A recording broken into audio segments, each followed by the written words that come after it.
Yesterday, we saw another case by Makueni Governor Professor Kibwana, who is seeking the court's interpretation on how the 2010 constitution should be amended.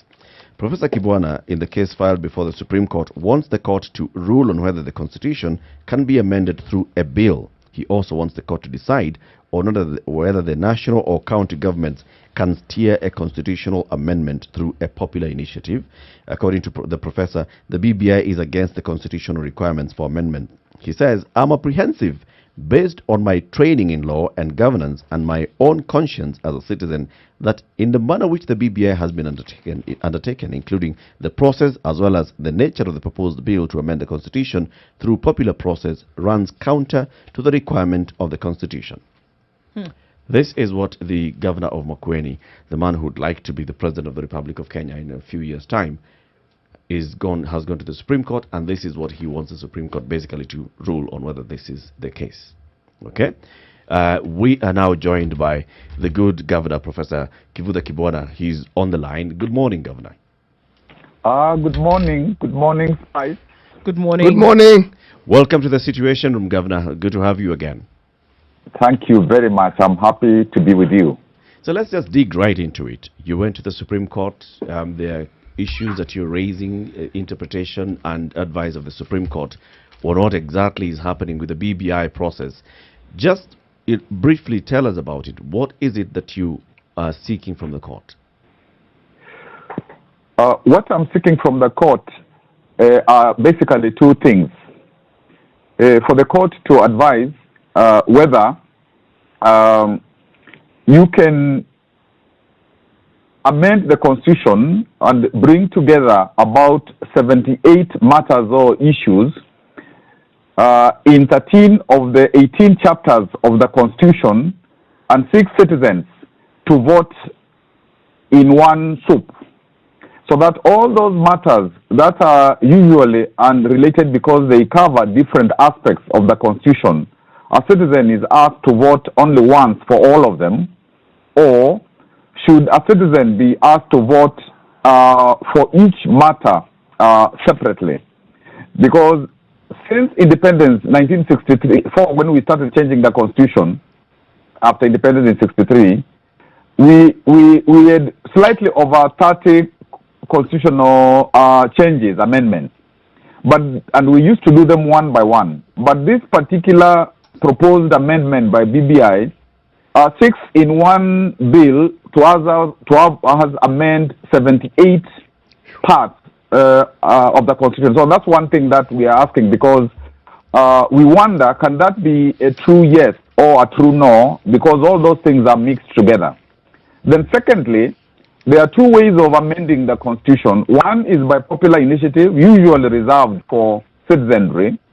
And the second one is by parliamentary initiative, reserved for the government. Mm-hmm. So we are asking, can government and its officers amend the constitution through the popular one? Because slightly speaking, it's easier to amend the constitution that way, because after 1 million signatures, you also require the county assemblies, about 24 of them minimum, to vote yes, and that is also under contestation in terms of how.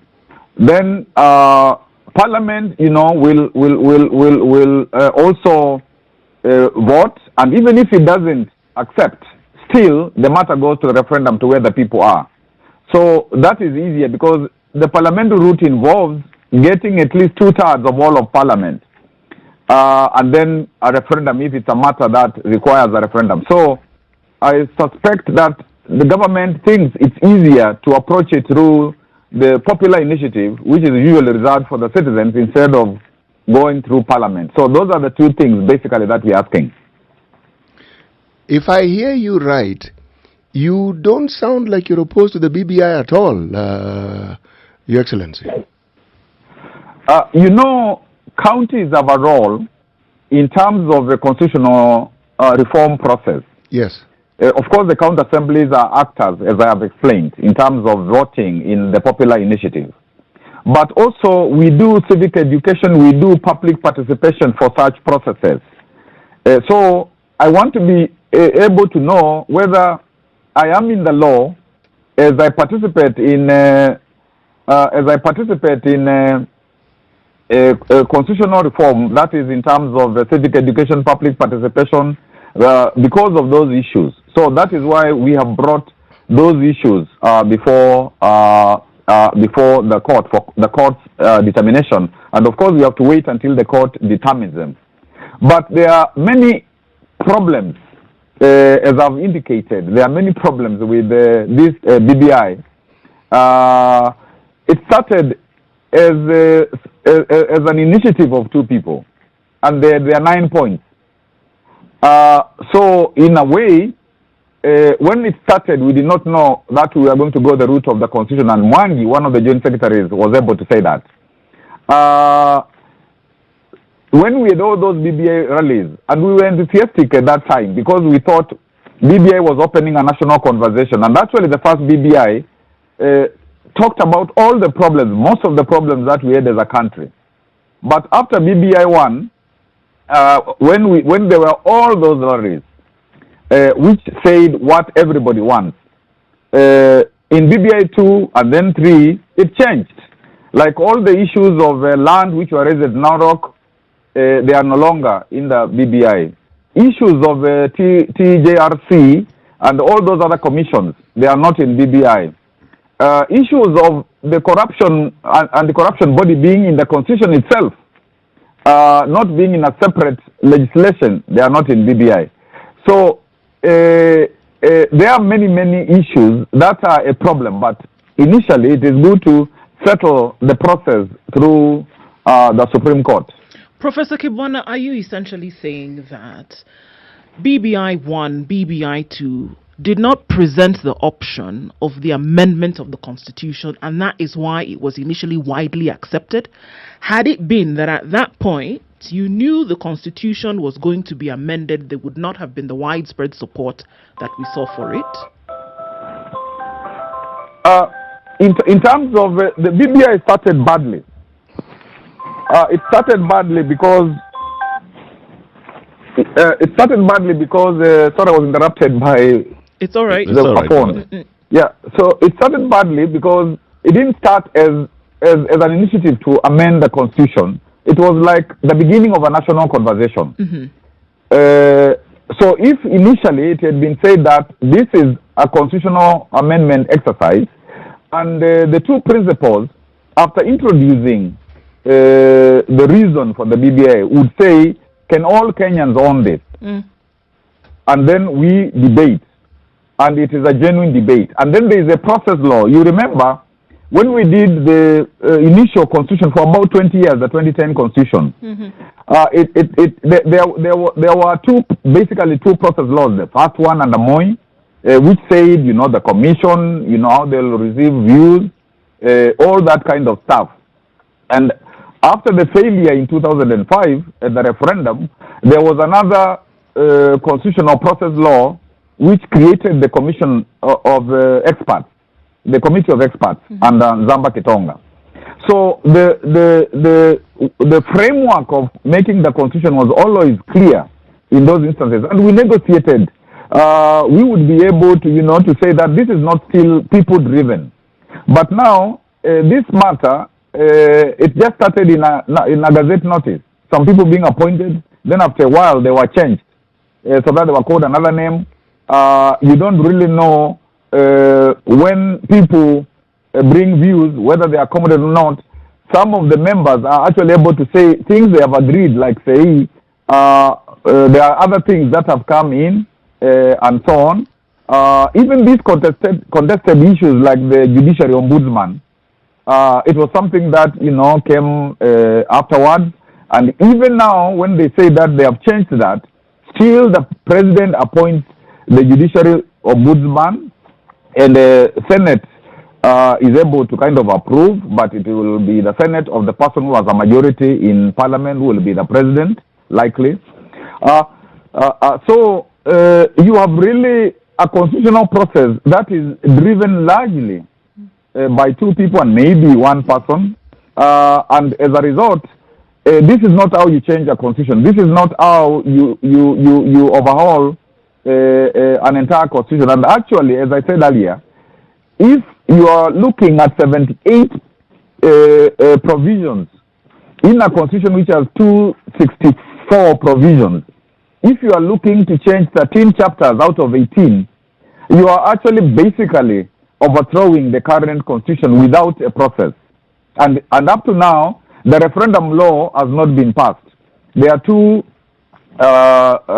referendum laws sitting in Parliament. The Speaker was deciding which one should be debated. Yeah. So you can see that this is being done ad hoc, and it's being done probably hurriedly, and it is not being done well. Professor Kibwana, at what point in this whole journey, between the point when the task force was appointed by the President and the former Prime Minister, up to date, up to the release of the final report, at what point did it dawn on you that this was actually going for a constitutional reform, a constitutional review? At what point did it actually become clear to you, Professor Kibwana, that this BBI process is actually going to take us to you see, after the BBI one, that is when conversation about the journey of constitutional reform came in, and the BBI 2 began to solidify that particular process, and many actors were still able to interact with this process so long as it first of all became a national conversation where views were received, and it was not being said that, begin, stop, we can't have more views, we can't have a national dialogue, if you didn't come in, it's late. And yet there was no process to really tell you, a legal process to tell you when you should come in, how you should come in, and so on and so forth. So I think after BB1, we were very excited because in terms of its analysis of the problems of Kenya, it was spot on. And so during BBA 2, that is when now it morphed into a constitution-making process, and that was solidified in BBI 3. In your view, just for clarity, sorry, Indu, just for clarity, BBI 1 is the first report, I presume, and then 2 is the one that was launched in Bomas recently, and I'm assuming that BBI 3 is the current constitutional amendment bill. That is correct. All right, Indu. In your view, was this the end game from the beginning? Was it for constitutional review from the beginning, regardless of what was said? I think Paul Mwangi, representing Honorable Raila in terms of Joint Secretary, was able in an interview to say that when this matter started, the destination was not constitutional reform. It was initially more to ask what are the problems bedeviling Kenya and how can they be sorted out. And actually, from the initial BBI, it was also clear that most of those issues could be sorted out through ordinary legislation, policy intervention, administrative regulations and action. And even up to today, most of the things can be sorted out that way, because even the 35% of revenue going to counties, assuming that we have that money anywhere, because as of now, counties have not received money for October and November. So even assuming that money was available after we have paid public debt and all that, it can be done even now. Today, cabinet could be able to say now it's 35% because the current constitution gives a maximum of a minimum of 15, and it doesn't say what the maximum is. Yeah. Now, if it is the gender issue, the Supreme Court was able to say just fix this, and for many years, the National Assembly was reluctant to fix it, so that could be fixed through just one amendment, just like the situation under Article 177, where in the county assemblies there is no problem of gender. So most of those things we thought could actually have been fixed through legal intervention, through very, very, policy and so on and so forth. So that is why the conversation became difficult, and particularly when things were introduced which truly were self-serving and were not necessarily positive, especially these big five executive, the bloated the National Assembly. Even one doesn't know which people said that they wanted an assembly of plus 70 because it didn't feature until the very end, BBI 3. So those are the problems that we have when you are radically changing the constitution. Actually, having now a third constitution after the independence one, the 2010 one, and now I think they want to pass it 2021, the 2021 BBI or handshake constitution. So from your neck of the woods, this is what you've seen the problems are. And how has then going to the Supreme Court, how would then going to the Supreme Court sort out this? Because you said you're seeking to get answers as to how Kenyans can, give their views on something. How will this process solve some of the problems that you see are inherently so with the BBI as it is? One of the ways in which this advisory can assist is, first of all, as of now, people are being asked to sign. They are not even without seeing a document. Of course, the document as is very complicated for many people to understand until it is made simpler. You know, there was a printout in the papers, but that particular printout was delete this, add this, and so on, and it was not easy for even people who have a moderate education to follow that. So now you have a process where people are being forced to sign, where they are not given any document to read, where the chiefs are told you must bring 500 signatures from a sub-location by yesterday. So if this advisory says that there is a particular process which must be followed, then it means that if we still insist on changing the constitution and not ordinary law and policy and administrative regulations, then it means that we have to follow a proper process. And again, the government, if it wants to be in charge of the constitutional amendments, then they need, in my view, to follow the parliamentary initiative and not, take over Wanjiku's popular initiative. So we are going to be in a good place so that we make a constitution that we generally are happy with, and therefore we don't appear like we are solving problems, and yet we go into bigger problems. Because given the bloated nature of Parliament, of the national executive, I think that most of the money for devolution, and also now the CDF, which has now been put in the constitution so as to get MPs to vote at some point, even the World Development Fund, it is not firmed up in these proposals. It is the legislation may establish a World Development Fund, not shall. So the devolution itself will be actually the biggest casualty, and that is why even the governors themselves, most of what they had taken to the BBI committee, most of it was not given any hearing. So I think if you don't get the process right, if you don't respect the citizenry, if you have clauses which really compromise devolution, because devolution as of now is Kenya's lifeline, then the future is extremely bleak, given all the countries around us that are having problems, and we don't want to get there. This is Kenya's biggest conversation, the Situation Room. We're broadcasting on Spice FM, on KTN Home. We're online, Spice FM KE on YouTube, on Facebook and Twitter, And our website is www.spicefm.co.ke. We are having a BBI conversation once again this morning. This is going to be it. So already the secretary that's steering the process of collecting signatures has announced that they have over 1.5 million signatures so far. The popular initiative for amending the constitution just requires you to have 1 million signatures verified by the IEBC as being registered voters, and you're good to go.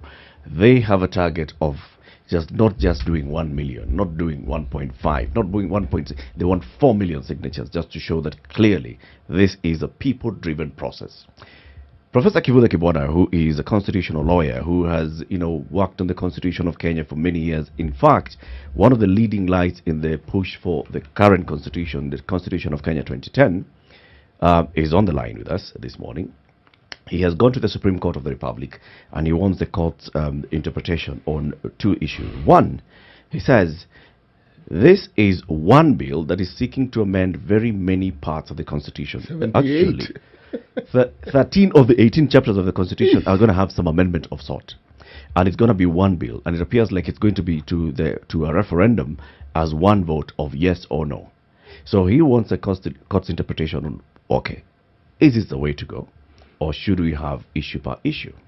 The second thing that he is seeking to get interpretation from the Supreme Court is there are two ways of amending the Constitution, according to the Constitution. One, you can go through the popular initiative. So people, citizens themselves, can initiate amendment of their Constitution and they go through a popular initiative, which is now what we are seeing. Collecting signatures, go to the IBC, that bill goes to all the 47 counties. You must get at least 50% approval, that is at least 24 counties. And then it goes to Parliament. Whether Parliament agrees or not, it goes to a referendum. The other one is a government can initiate amendments to the Constitution. Goes to Parliament, goes to referendum if there are chapters that touch on issues that need to go to a referendum. In this particular case, it seems to be a government-driven process, but through the popular initiative of the people. So the professor is asking the court's interpretation on those two particular matters. Prof, I hope I've captured that right. Yes, you have. Absolutely. Okay, now, if I look back and I recall in the journey, the BBI journey, which you're saying, okay, the BBI journey first of all started as a handshake between the two gentlemen, and then we had the task force, and then we had the release of the first report, and you were saying many people were excited. But among the things then that started emerging at that point was, even in the BBI 1, was some introduction of several posts and positions in the national executive. This is the prime minister and the deputies, and then there were other proposals as well. During the rallies that followed, and these were called now the reggae rallies, which happened, the first one was in Kisii, and then we had, all the rallies in Kakamega, in Narok, in Kitui. In Kitui, you read what was then called the Kitui Declaration. Actually, you were the one who read it.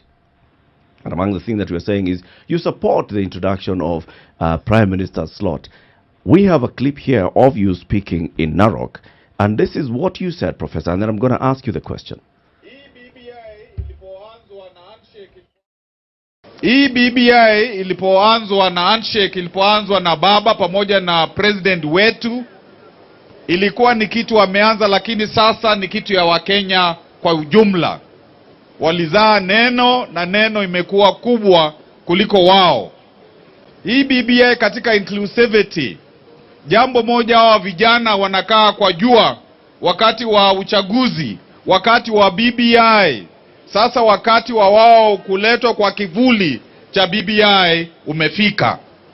Na tuwe very concrete.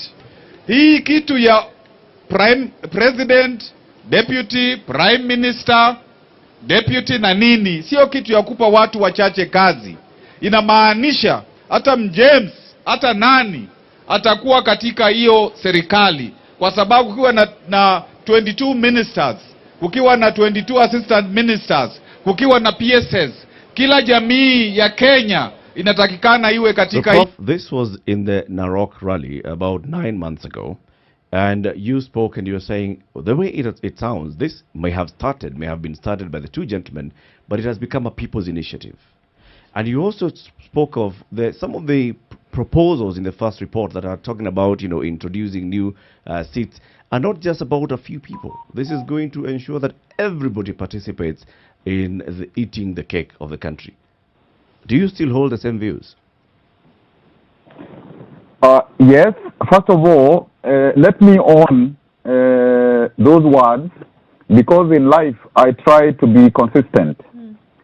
I am one to say that, I changed my mind, or I didn't say that, I was misquoted, and blah, blah, blah.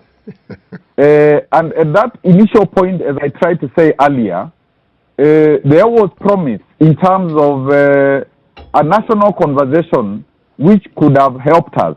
Because when, for example, I say that young people have the possibility of being included, some of the things that we proposed was even political parties would have slots for young people in terms of leadership. Even in parliament, there would be a good percentage of young leadership to nurture that leadership, so that it is not just two people, as has been now proposed in the BBI, a man and a woman to represent youth.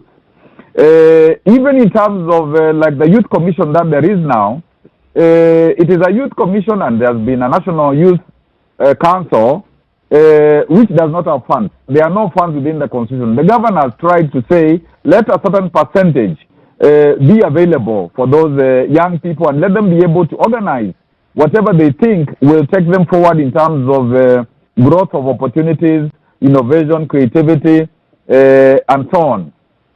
Even in terms of what I said, a paradigm where there is political inclusion. Now we have seen about 5 or so people wanting to promote the BBI, because they are already seeing that they'll be in those positions, but without BBI going further and saying, how do you provide for the 44 or so communities, if that is the route that you want to take, as Ethiopia did. So that is not clear within the BBI, and it could have been clarified. And I remember His Excellency Kiraitu Mudrungi saying, let us make it very, very clear, very candid. Like, let us say that even within those 5 positions, if at all they will be passed, the constitution will be passed. Let us say that the so-called majority tribes, the 5 of them, cannot have more than 3 positions, and the other positions to go to the other, communities, so that there is real inclusion. Let us talk about, every community having some of those positions. That fell on deaf ears. I have always supported, and I want to be very, very candid, whether it's in my academic writing, I have supported the question of fragmenting the national executive, so that the president does not have that imperial, power that we always accuse, them of from Moi days, and, most of Africa, and even now it's coming back. I have always spoken about that. But look at the first draft by Ash Guy of the Constitution. Look at the Bomas draft, which Raila was, quite key in terms of promoting. Look at the first Zamba harmonized draft.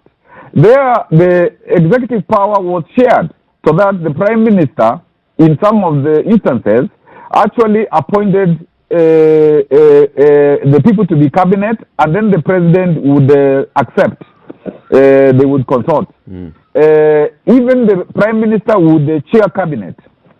So there was substantial power between the shared between the president and the prime minister, like in the French model. So that again, we wouldn't have a situation where one person, holds us a ransom. So but as we began the conversation, these were the things that we thought were going to happen, and they didn't happen, unfortunately.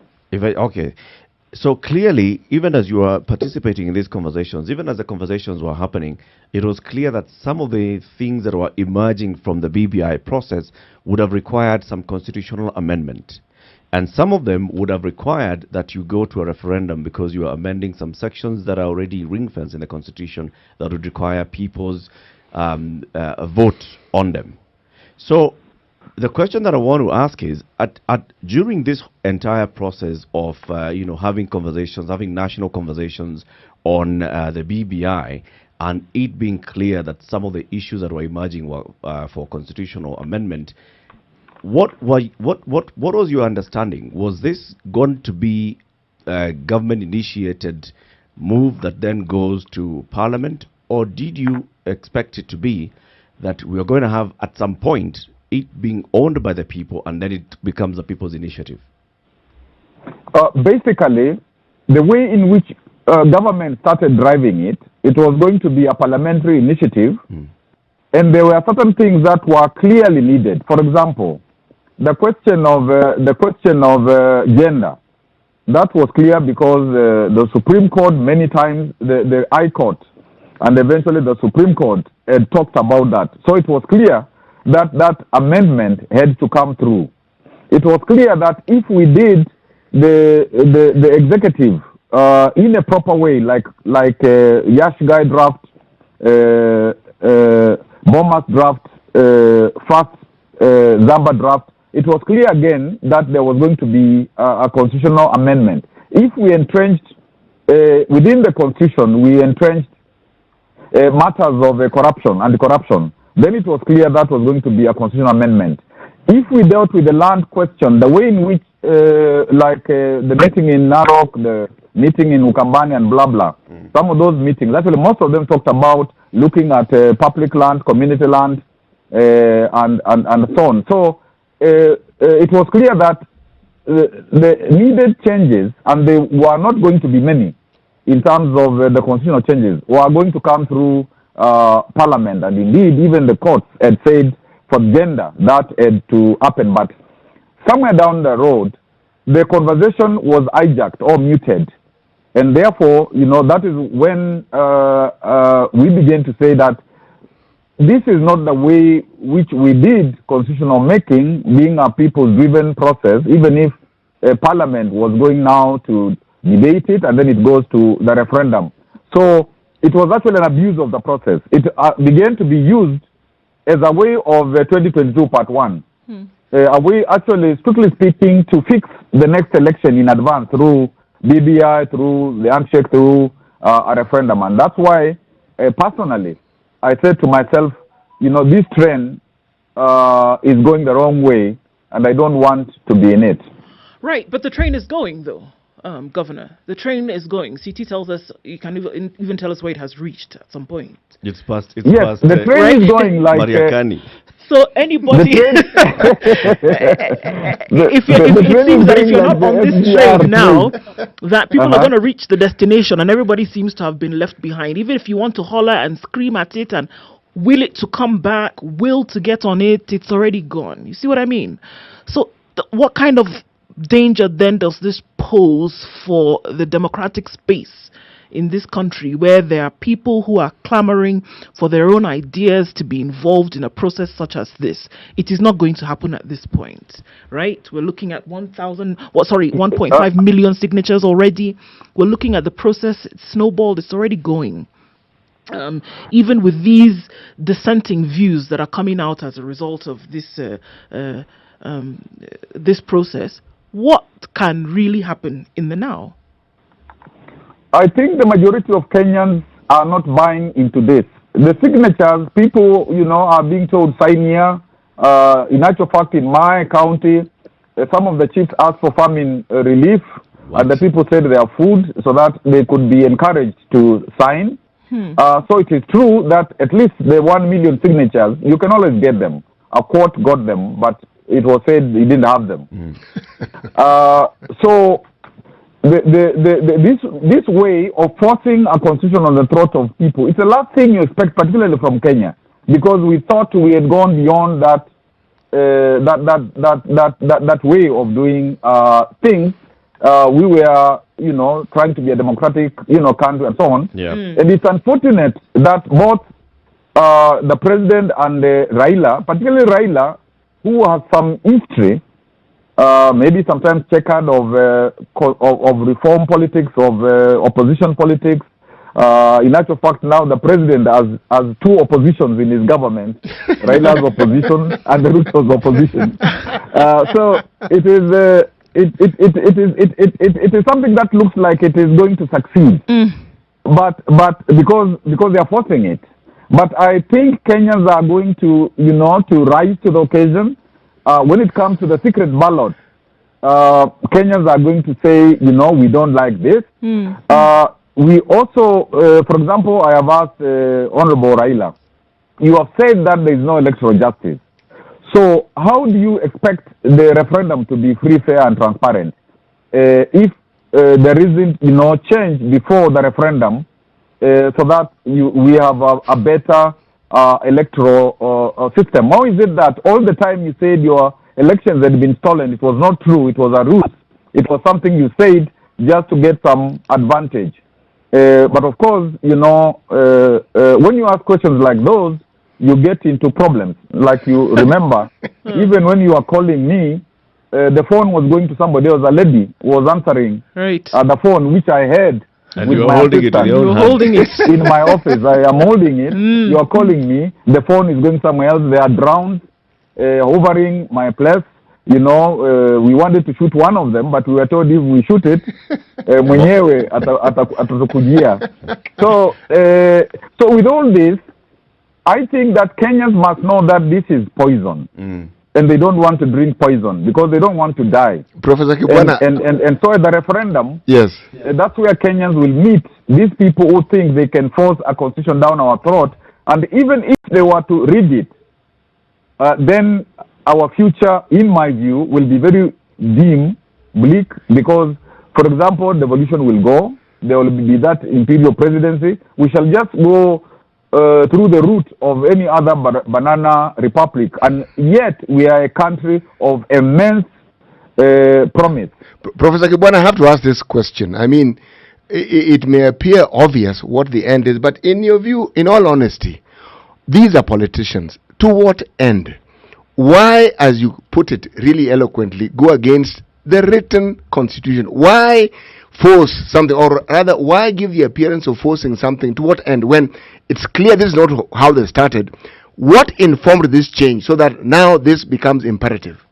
To what end? I think there are people who want power in 2022, and they have decided that the best way to have power is to do this court constitution so that it can get them to that destination. And it is not necessarily something about divisive elections repairing that. Because if that was the question, we would see within the proposals very clear things.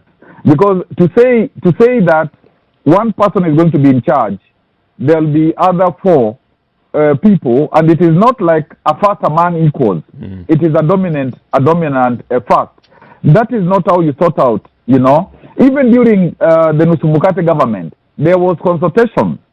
And the Prime Minister had power, and I remember Honorable Raila really pushed the old man very much in terms of certain things so that there was some balance. Yeah. But now, Raila doesn't think that balance is necessary. The balance that he advocated at Bomas, at, all those points in time. So maybe he thinks that he's going into power, therefore, he needs a constitution that will make him the imperial president. And that's it. It's just a quest for all power. But I don't think that's where we want to go as Kenyans. We really want a constitution that secures us if we must change. And we can even make the changes after the election so that the changes that are made have nothing to do with just the next election. It's a grim picture you paint, because if that were to be true, then what we're saying is that all these fights that you and the people who are involved in the constitutional change was for nothing. Unfortunately, that is the sense that I have. In actual fact, sometimes it's easy to be in a depression, because I remember in those days of President Moi, when it was extremely, when it was, you were putting your life on the line, when you said no, when you contradicted him, and many of those people, I remember when I was the leader of the National Convention Executive Council as the pro-democracy spokesperson, I remember with the Kibaki, with Raila, with all those political opposition people and civil society, we were together and we said our country must change. But unfortunately, and let me underline unfortunately, there were people who said because the citizenry is very much wanting a constitution, the Wanjiku thing. Let us apparently all seem to give them the Wanjiku thing. But later, we will withdraw it. We will change it so that we go to where we were, where we have advantage. And I think this is what is happening now.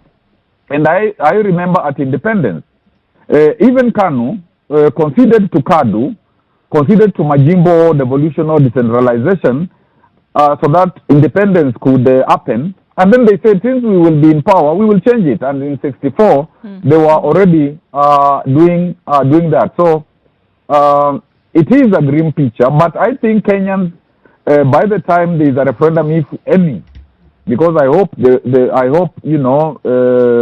court will also give us an interpretation which will make us have a proper process, if that is what we want to do as Kenyans. But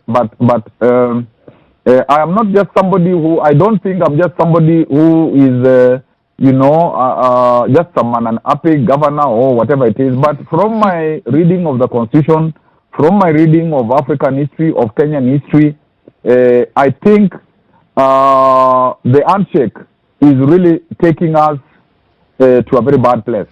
If the Supreme Court actually does give us guidance and points the way forward, there is yet another problem. How do you enforce whatever it is that they have decided is the way forward?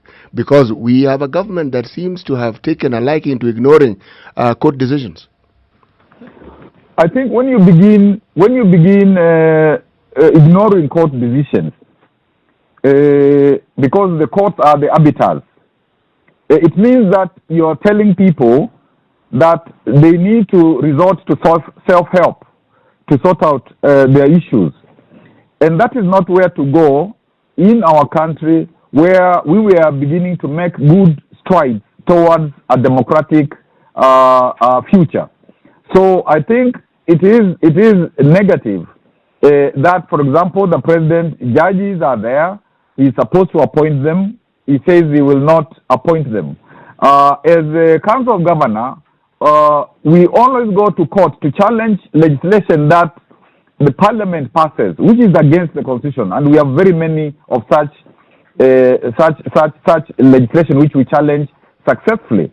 And there's a problem of if we implemented the 2010 constitution, this country, and then we got the economy right, this country within 5 years, would be on its way to a real middle economy. And of course, if we dealt with the corruption and so on and so forth. Therefore, one must still insist, as the Chief Justice, the retiring Chief Justice has said, and we really applaud him because he has been very courageous. We can't lose the judiciary. We can't get the parliament taken over by the executive. And we can't get the president taking over the rest of the executive. And we can't get the citizens being driven so that, like you are told, sign here. If you don't sign here, there will be trouble and all that kind of stuff. Professor. A few people can't own Kenya. Professor, one statement. What would you like to tell Kenyans? You are an eminent Kenyan, well respected. What would you, at this particular moment in time and the wonderful history of this wonderful country, what would you like to tell Kenyans? First of all, I would like to tell them, these proposals that are before us, let us be told what they are. Let there be, proper civic education so that we know what they are, even if, we have been forced to give signatures, so that by the time there is a referendum, if at all, then we can make a proper judgment. Because at least we are, the government, the state, owes us knowledge on this particular matter, because we are changing how our country will be governed. That is what the system is asking us to do. Okay. But more fundamentally, when the religious people are saying there's a problem, when the governors are saying there's a problem, but some of us chickened, and I can say this. So when there are so many voices We need a true national conversation. And I want to boldly, ask the president, whom I personally respect. I want, because you must respect the president of a country. He is elected. He is the one, chosen. But I want to tell him, please, Kenya must not collapse during his watch. Let him, rethink. Let him go beyond people who are driving him to make certain decisions so that he can make a decision which will secure us in terms of railroading us into a bleak future. And let us as Kenyans help him. Let us raise our voices. Let civil society work together. Let them work with, whatever genuine political opposition there is. Let us recreate the 90s so that we can stand firm and say, Kenya will not collapse under our watch. We are the people, we are the Wanjikus, and we will not allow that. Professor Kibwana, thank you very much for joining us this morning, and thank you for your message. We'll be reaching out to you, of course, in future as the petition in the Supreme Court progresses, and also as we see what happens with this BBI drive for a referendum. Thank you very much, and I'm truly spiced. I'm going to have a very spicy day. Lovely. Fantastic. Thank you. You have a lovely day. Thank you. This is the Situation Room, the only way to start your day.